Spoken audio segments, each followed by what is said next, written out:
We are recording. That's pretty much it. We don't have an intro yet or a name for the podcast. No cool So intros? this is Stump. Stump knocker. He does stupid things with me Sometimes. most of the time. It's a thing. Yeah. So he stopped by and was like, "Hey, let's record some stuff." And he brought out his Rifle. I have a couple on the wall. Plenty around us. But, yeah, it's going to be our topic of discussion for today. So is Rifles, that rifle some selections. custom Cerakote you got going on there? Custom rattle can. Just went ahead and sprayed it up with the spray paint. I'm not afraid to get Yeah. it dirty. Yeah, kind of like the L-Dub rattle can. Rattle can works. You don't always have to go get your stuff Cerakoted. But if you do, use this guy. Sometimes I like rattle can better than Cerakote sometimes because I don't really care about the finish on it, and you just respray it once it gets fucked up. Yeah, for a battle rifle, definitely. 'Cause, we use these things. We don't care about keeping them like pretty and unscratched because What's one of your things like when you do what I do when I get a new gun, new piece of gear is I literally just go out and I throw it in the dirt. I find like a nice patch of dirt and I throw it there because it's a tool. there's still a Glock in the backyard from last time you were here. Yeah, so Because still that's haven't found it. how these things should be treated. They're not safe queens. So that's what, 4 months now? Yeah. Yeah. So when I find that one, we'll be able to be like, hey, look, it still works. Yeah, so what's some of the stuff you've done to that gun? So some of the things that I've done, so my concept behind this rifle is just a general purpose rifle, 16-inch, if you will, a battle rifle. I like to air quotes. So general purpose in the sense that it'll fulfill all of the roles and duties that I might need a rifle to. So a couple of things that I do to my rifle, and probably just a general recommendation, is so a big thing is tagging down or tying down all of your optics and equipment on the gun. These mounts are great if you get a good quality mount, but sometimes they can fail. I've seen a lot of different shit fail at all kinds of different times. So what you're saying is buy all of your optic mounts from Wish. Yeah, Wish and any Chinese-made spot, definitely. 100% will never fail you, ever. Listen to us, Antifa. We will thank you later. So yeah, if you want to save money and go off Wish, then go ahead and put like a couple of cents into buying some paracord or tie wire will also work, and tying. If they're buying stuff off Wish, paracord's too expensive. They're gonna go with the old shoelaces. It's still paracord sheathing. Dude, the amount of people that we had to explain gear and the reasons for spending money on your gear at the bullet farm. Like, we had multiple groups come out there. And out of, 20 to 30 guys, at least 5 of them would always have half of their stuff from Wish.com. Like, and I would be like, Wish. It's all garbage. I'm shitting all over your stuff right now. And it's not because, I have an obscene amount of money worth of guns and gear and knives and all kinds of stuff. It's because I used to be that guy. Like, you used to buy the cheap shit. Like, until you understand the cheap shit is cheap for a reason, you're going to keep buying it. And being like, well, if this breaks, why do I want to spend, $100, $200 on just the mount for my optic, let alone, $800 for an optic or more. And then you do, and you realize, oh, I don't have to buy another one. Well, Ever. A lot of times, quality costs. So if you want a quality piece of product, and the way I look at it is sometimes it just depends. Sometimes you can get away with buying cheap Chinese stuff, like sometimes pouches can work in that regard. Yeah, Not like every time, but sometimes. right here, these are the G Code Scorpion pouches, but the Chinese knockoffs. I'm just testing them to see how well they work. Um, I've run them out when we're training a few times now. So far, they're working fine. Do they feel remotely as quality as the actual G Code? Nope. My actual battle belt has the G Code stuff on it because they're a good quality America company. Yeah, I would totally agree. I mean, now my other thoughts on stuff that goes on the gun itself. You want to put more money and more quality stuff because this is a tool that you might have to rely your life on. So it's good to go ahead and invest and look at it as an investment. I've had cheaper mounts, Chinese mounts.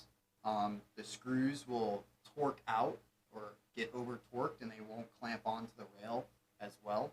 So, stuff like that, you want to put some money into it. It is what it is. If you want the performance, then go ahead and put the money into it.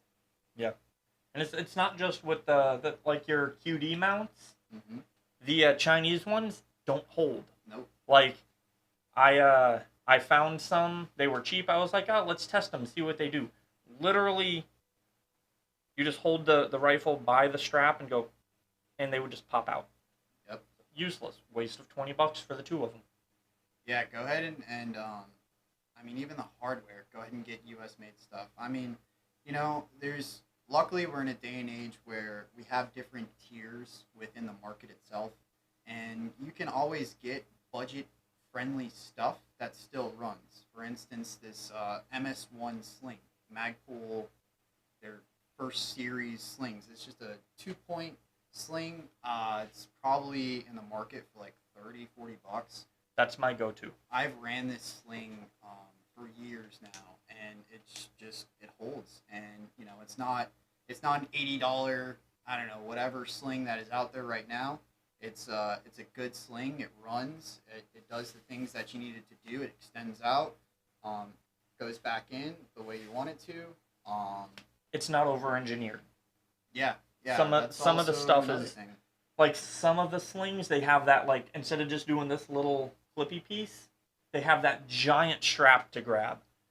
That's gonna get caught on everything. Yep. Like if you're doing any form of, gunfight training, there's a lot of guys who do competition stuff and whatnot. It's like for that, sure, it'll work fine. If you're doing anything like the tactical games, the Patriot games, any form of real world scenario type training, you're climbing over a wall, you're climbing over, through, under, around, that's going to get snagged on stuff. The more loose stuff you have, more things to get snagged on, more things to get ripped off of you. Yeah, anything that's hanging, avoid it. Absolutely, 100% agree. I mean, even going forward, I know the big rant and rave for a lot of battle rifles out there is a big quad rail rifle. It has its merit, or it did back in the day. I really like these M-Lock rails, and I think a good piece of quality kit that can be added is these rail wraps. I think by Burnproof Gear. These things are awesome. I mean, especially with these thinner, slimmer rails. When you're running this barrel, you're running the gun really hot. It has Nomex lined inside of it, so it keeps it warm. It won't burn your hand, but it keeps it warm and it won't burn you. And at the same time, it really keeps everything nice and tight. You can keep all your wires tucked inside of it. It keeps it more minimalist when you're running stuff on your gun. And I think it's a quality piece of kit that I think that range is probably like $80 or $90.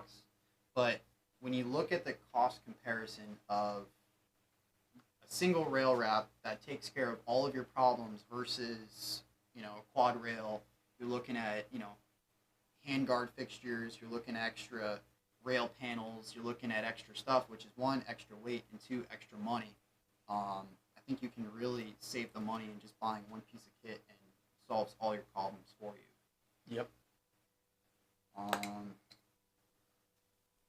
going and looking at real world scenarios, going ahead and covering up your lenses is a good idea. And again, cost savings. It doesn't cost you much, but it's actually very effective. It's much more effective than having vertical foregrip. Is to cover your lenses with a nice little lens cover on your optics. Same thing for your lights. I know there's some companies that are coming out with these light covers. This is just a standard bikini light cover, and it works, and it makes yourself more safe because it doesn't give away shine, it doesn't give away flash, and it doesn't give away your silhouette, which helps. Yes. So what light do you have on there? So this is the Definitely an O light, since that's like no. the best you're ever gonna get, right? Nothing better. I don't put exploding lights on my gun, so this is actually a Surefire. Their new Scout model that mounts directly to the rail. I forget all of their names. I'm not even gonna lie. I've got the mod light. Like, this thing is great. Oh, and it's got rattle can on it too, because it works. So since he's got the Surefire, one thing that's nice about the mod light is it will take the Surefire pressure pad. So I have the Surefire, standard shit. What optic are you running? So going back to the lights. So one thing that's actually very clear to see is two different ways to activate your light. So what I like on a general purpose rifle is everything to be solid and everything to really work, and then also to keep the amount of what I call switchology down. So here, if you're building out a specific gun, then yeah, you might want to go ahead and run a switch. But for me and my setup, I'm running no switches, and it keeps the amount of accidental discharges down. So for here, I'm just having my MAL activated by the MAL switches, and then my actual light is activated by its own switch. I've seen, when talking about a general purpose rifle, it might, you might be in the woods, you might be doing some sort of patrol status or something like that, right? Where you're just out and about and you have to carry this gun. I like to have a little bit more reliability and keep the amount of discharges down. So I don't run switches. I just run the standard tail cap. And it's much more, find it a little bit more, there's more feeling out of it. Tactile. It's more tactile feeling, whatever you want to call it. It's, to me, I just find it better, and it doesn't put as much stuff on the grip. Because I have noticed that when I'm running a switch or a pressure pad, that when I actually go to remount the gun, like let's say you do a mag reload and you go to remount, I've actually accidentally hit that switch when I go to re-index the rail. So I've kind of gotten away from switches on my general purpose. Now, if I'm doing a build that's more specific for nighttime use or let's say close quarter or whatever, then I might run a pressure pad. And then same thing with the pressure pads. I've seen a lot of, over time, the connection from the pad itself to the light gets very finicky over time. The wires start to wear out after a long time of use. Yeah, I've noticed that too.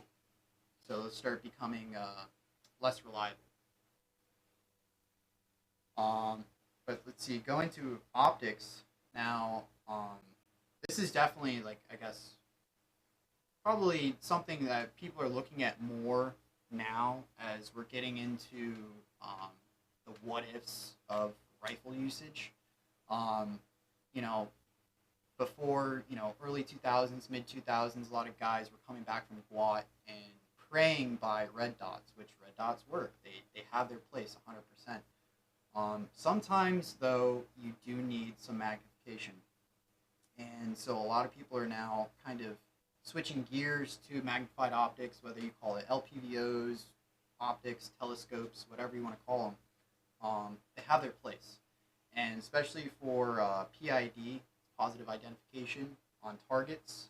So what I'm running is the Vortex Viper series, the 1 through 6. This is, going back to affordability. This is probably their mid-tier for Vortex. I know there's videos coming out now of the Vortex Strike Eagle, which is like their $200, $300 option that are now taking out Russians over in Ukraine right now.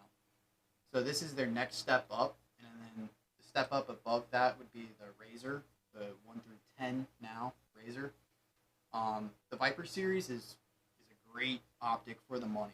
I think you can find them somewhere between $500 and $700 depending on where you find it. But they're really good. This is bond proof. I've had it for probably 3 years now, and We break stuff. yes, I've asked him. I've broken Glocks. I've literally break Glocks. Like, I'm pretty notorious for that. We don't know how he does it. He's the only person that we know that like consistently breaks a Glock. So Like his magic power. It's a so shitty power. if anything is coming from me, the Vortex Viper series it's a good to go system. And let's see, where did I put that optic? Policy. Oh, you left it out there. Yeah. So what I have on here is the Hollow Sun Ames. Love this thing. My eye personally sees it better than the EOTech, and that's like the expensive EOTech. So what I did is I got the Hollow Sun flip to the side 3 times magnifier. So I can still have a little bit of magnification if needed, or I can just out of the way and just use the red dot. And by red dot I mean green dot because it's the green one. But I have 4 of the Ames because they work really well. Some people are going to be like, oh, Hollow Sun's garbage. It's made in China. Fucking everything's made in China. I mean, yeah, exactly. Most of the internal microchips are coming from China. So Yeah. a lot of people want to say that, but at the same time, I mean, we're seeing multiple Ames coming out of the battlefront in Ukraine. Yep. Literally, Ukrainians walking around with Ames, Russians walking around with Ames on their AKs. They work. They work and they don't break the bank, which is nice. So, in regards to at least LPVOs, I know there's definitely a lot of different theories about where to mount them, how to mount them. You got higher mounts, you got co-witness mounts for these magnified optics. One thing that I like to do is I like to keep them co-witnessed to the rifle, or a co-witness mount. It just keeps the mount a little bit lower, and it makes zeros easier, and then shooting in the prone easier. Because once you start raising that optic higher, you're going to create a lot of neck strain, especially in the prone position. And shooting from prone should be a practiced fundamental.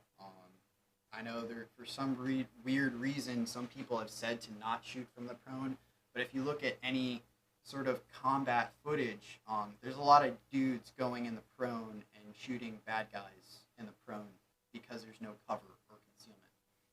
So that's my idea behind it, is co-witness on the mount. And then another thing I'm planning on doing is taking this little Hollow Sun, and then I'll be mounting it right about here on the optic. And one of those reasons is for if I'm either running passive aiming for night vision usage, or let's say if I have to run a gas mask or something, I would want a red dot that's a little bit higher, and I can still acquisition the target with it a little bit faster than trying to strain my neck behind this optic that's lower. So that's one thought. I know there's a lot of talk as well, or even just shift of going to 8 cogs and a red dot on top, which is still an extremely viable option. 8 cogs are bomb proof. You can get them off eBay that literally saw combat situations and they still run, they still work. But they definitely offer a really good option. If you need a little bit of magnification, if you need a little bit more, LPVOs are definitely good to go. And then running a little red dot on top. Speaking of which, red dots on top, so there's a couple of different red dot options that are out there. My theory is if I'm going to be mounting a red dot to the top of my LPVO, I want to go ahead and mount something that's enclosed, that has an enclosed emitter, rather than something like the RMR. RMR here.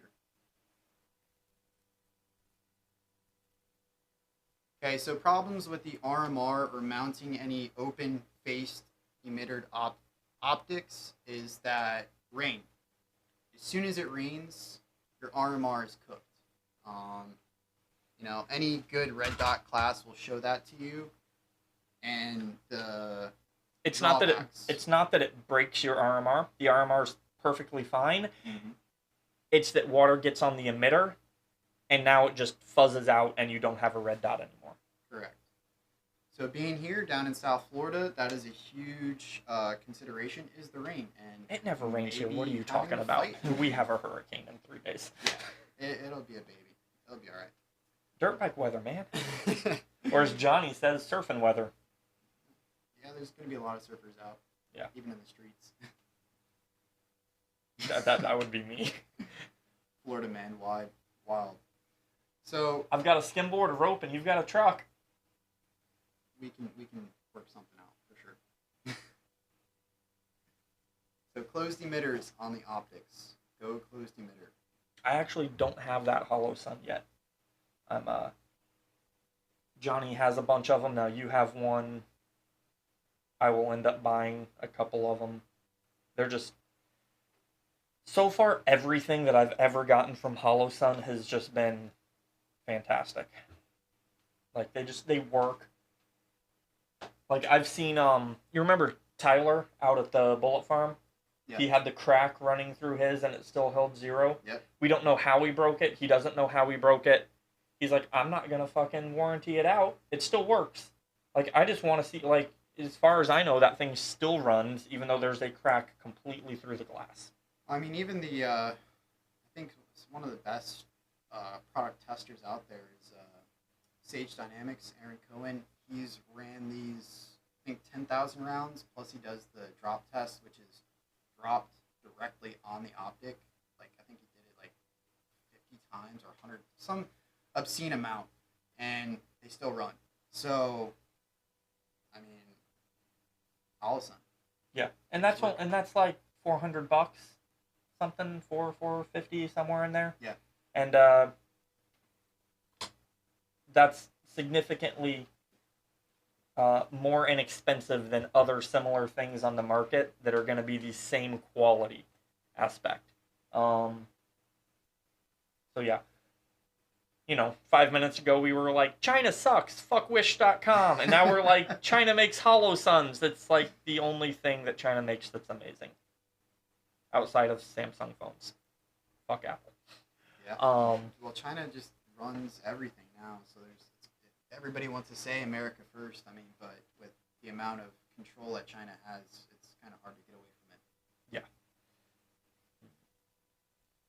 So you excited to go back to the abandoned hospital with night vision this time? Ooh, with nods? Yeah. Yeah.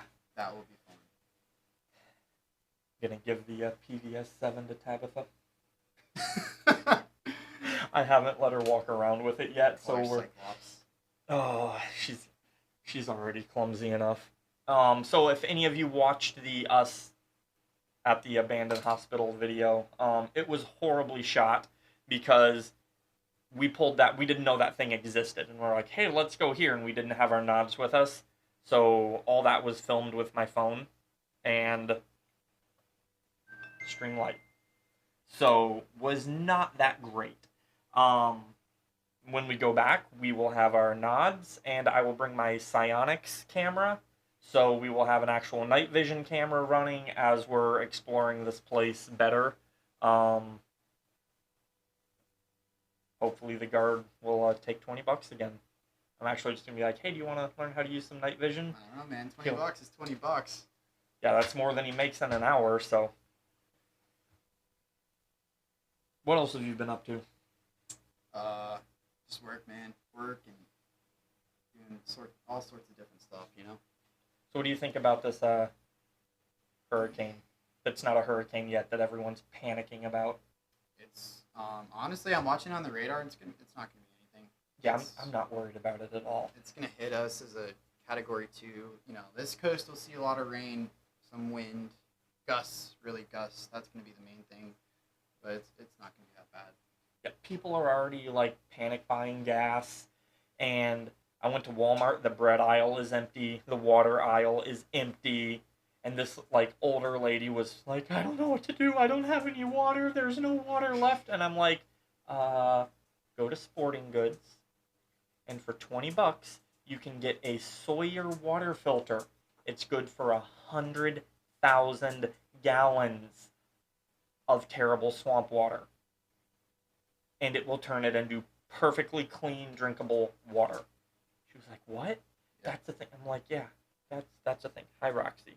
Are you supposed to be in here? No? Okay, come here. Come here. What's up, girl? Okay.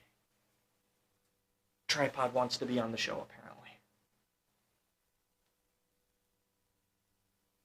Yeah, but, if you live in Florida, you should just automatically have, a few gallons of water laying around, some non-perishable food, just the basics. And it's, no, you're not a prepper. No, you're not a crazy person for doing that. Florida is the dick of America. All right, so let's say that this hurricane magically transforms into like a Category 5 and slams directly into me, which I'm basically the middle of Florida. Like, the Sarasota, Inglewood area is like the middle of Florida along the coast. So if it slams into me and then cuts across Florida, the bands from this thing are going to fuck up most of Florida if it's an actual big, powerful hurricane.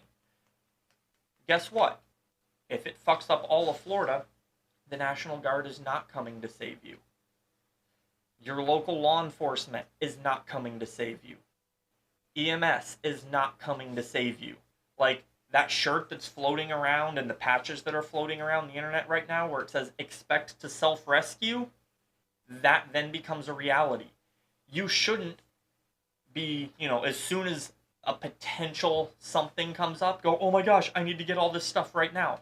Because there's a ton of other people that are going to be doing the same thing.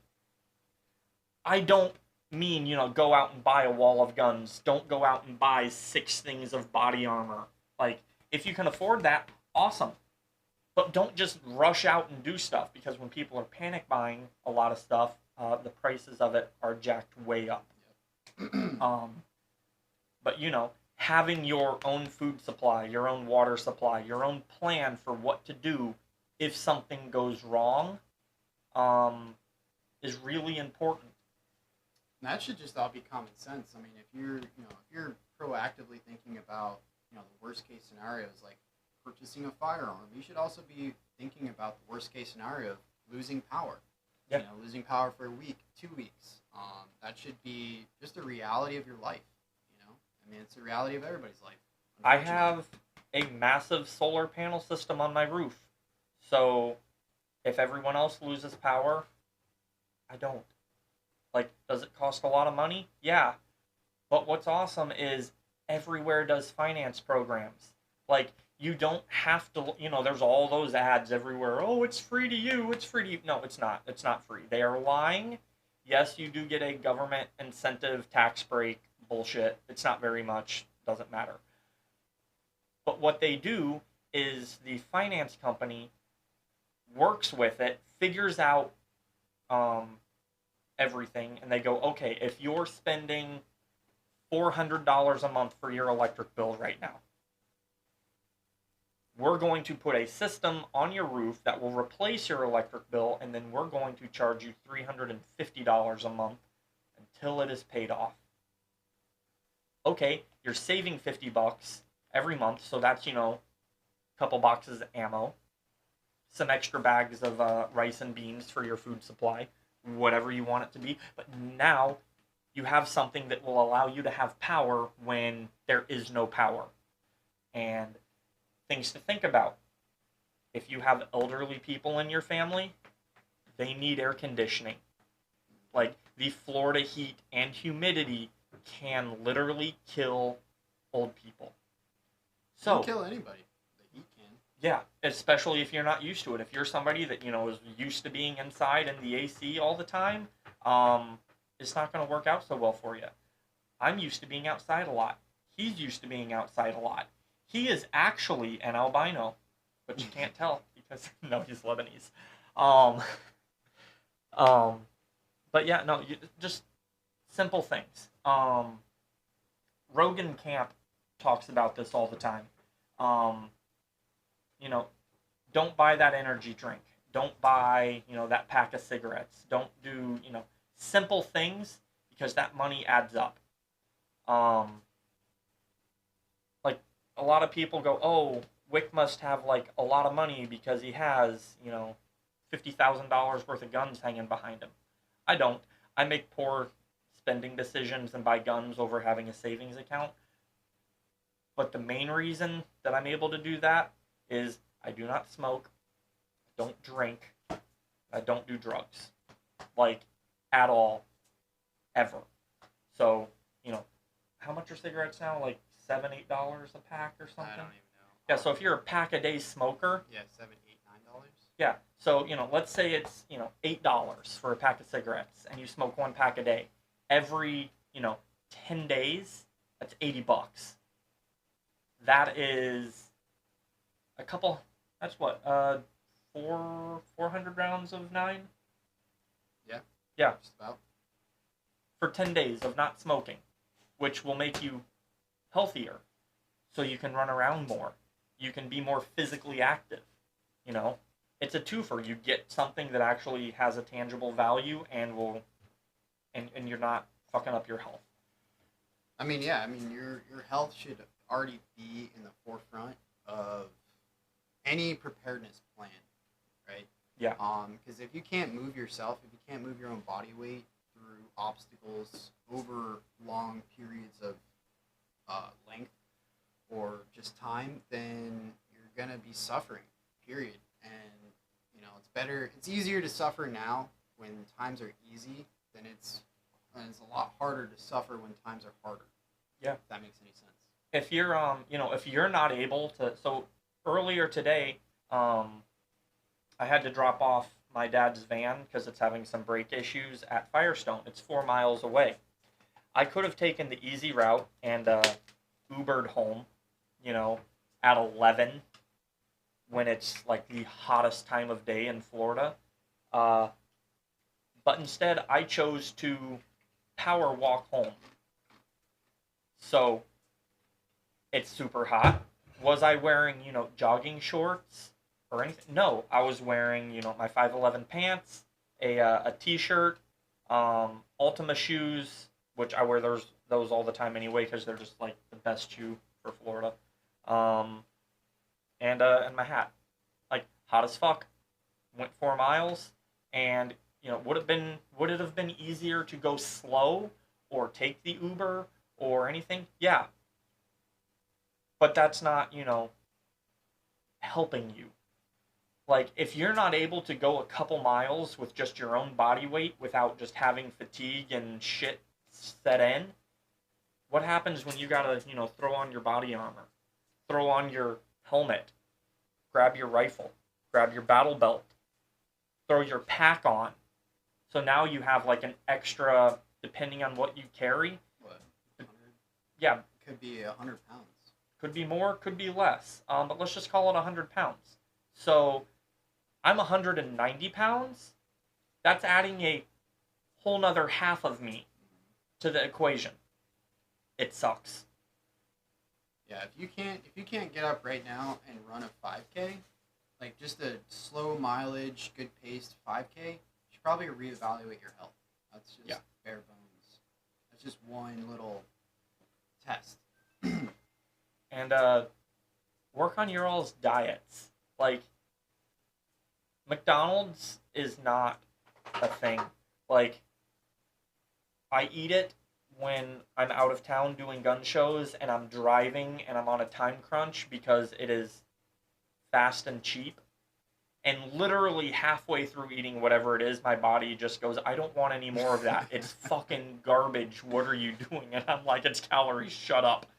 And, but yeah, I don't feel good. Like, it, eating garbage will affect you physically and mentally. Like, the mental part, significantly. If you're eating nothing but garbage, your brain is not in a good place. If you eat, healthy food, um, it's not that much more expensive. Like, I eat steak, shrimp, ham steaks, chicken all the time. Um, eggs are cheap.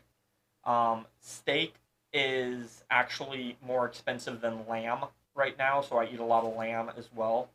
Um, but no, you don't have to go out and buy the prime rib or this. You can buy the $8 1 pound chunk of steak that you're not sure, what actual cut it is, and it's kind of chewy, but it tastes good.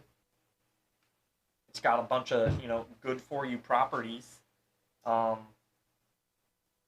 I mean, even along those lines, you can still. I don't know if anyone's ever looked into intermittent fasting. Is also another good way to go. Especially with the amount of calories that we consume daily, or the amount of abundance of calories and dead calories. So, Wick was talking about the McDonald's being not as nutritious. Well, if you're intermittent fasting and you're consuming a bunch of dead calories that's going to be sitting in your digestive system, it might behoove of you to not consume as many calories and let that food digest through you and actually shit it out the right way instead of just keep consuming, because I think the modern American diet, they recommend somewhere between 2,000 and 3,000 calories a day. But when you're taken to effect where the foods are super processed, no matter if you're getting organic foods, if you're getting all types of fruits and vegetables in your diet, those are still sprayed with pesticides. They're still sprayed with different preservatives to keep them from decaying on the grocery shelves. Unless you're literally going to a little tiny farmer's market where you can see they're growing the stuff out back, they're spraying it with stuff. Here's what they do. So they will have, this aisle, and this aisle. And this aisle is organic, pesticide free, fertilizer free, blah, blah, blah. The way they get around that legally is they spray this aisle, and the overspray gets on the one that is pesticide free, whatever free, because they're not directly spraying it. They can say they are not doing it, even though it's getting covered in it anyway, and you're still ingesting it, and then they charge you 3 times as much for the same crap that is on either side of it. Well, I mean, even when you look at the whole organic versus heirloom seeds, or even versus the Monsanto seeds, I know they were studying Monsanto planted farms were infecting heirloom seed farms, which are fully organic. The seeds are a lot better for you. They're more genetically closer to the nutritional value that we were always consuming. A lot of these farms are actually getting infested with Monsanto, different some of the fertilizers, pesticides that they use, but also from the plants themselves. They're also going to give off spore, and that spore is going to infect your heirloom, your non-GMO plants as well. So no matter which way you slice the cake, it's you're constantly eating preservatives. You're constantly eating genetically altered foods. Yep. And it's just the way it is.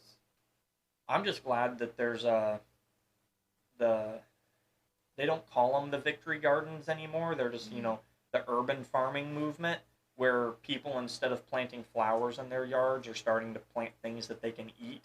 Like, the fact that we ever moved away from the victory garden, it used to be, if you had grass, it was a very small amount, and every other part of your yard was, growing something that you could eat. There were chickens running around.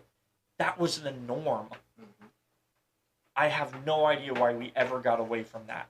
Like, let's say I grow tomatoes and he grows strawberries. And then our another neighbor grows potatoes. And then, the people over there grow onions. It's like, okay, well, they all want tomatoes. So they bring me, strawberries, onions, potatoes, and we trade. And now I've got all the same healthy stuff local, and they've got stuff from me, and it helps with the community system. It helps, neighbors be friends and understand each other. And Sasha, hi, hi. She's like, I'm getting attention. Yeah, Victory Gardens. I know. I've read a couple of different articles, and it said I think up to 13% of your daily caloric intake. If you can replace at least 13% of your daily calories with your own. Jesus, all right, chill. With your own planted stuff, like from your gardens, that would set you ahead of the pack, really. And I mean, when you look at World War II, okay, guys, go play in the other room. Go play in the other room, not near the cameras. No. Hey, go lay down. Hey, Sasha, go roughhouse outside. You have a dog door. Go. Hey, go. Sasha.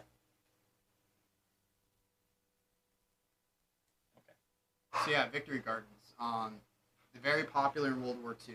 When you look at World War II and why at least America was so successful at that time, is because one, we had a huge manufacturing basis that could replace the current manufacturing. So during World War II, everything switched over to wartime manufacturing. Now, with the amount of consumer-based products that we have, the amount of outsourced infrastructure and goods and manufacturing that we have now, it's not looking likely that we can do that. Let's say, war upticked in Ukraine, and we had to send a bunch of personnel, supplies to there. That would completely exhaust our current supply line. Right now, our current supply line is already being overexhausted. I don't know if anybody's paying attention to that. It's definitely an issue, and it would be not as bad as if we were able to produce our own products, our own edible products, our own household goods. That's really what we should be steering towards, to be self-sustainable communities.